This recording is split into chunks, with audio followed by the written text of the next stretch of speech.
Hi! Today I would like to show you how you can transfer files from Nokia device to Oppo Reno 10X Zoom.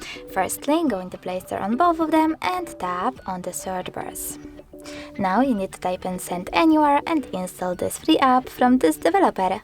Following that, tap on Open. From this screen here, you need to choose I accept, confirm, continue and allow. Now we need to wait for this one to download and do the same.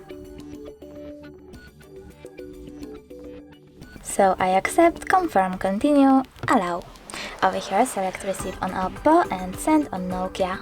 Following that, you need to click on all of those type of dots and just Send. This way you will select all of those files and transfer them later on. It will take a long time though, so I would go with only one file, like for example this song, or two. Tap on Send and click Got it.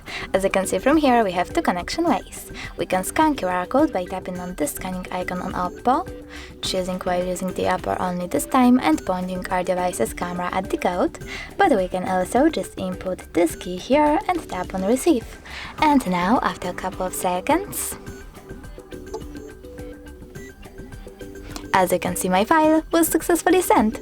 Thanks so much for watching. If you enjoyed this video, leave a like, comment and subscribe. Bye!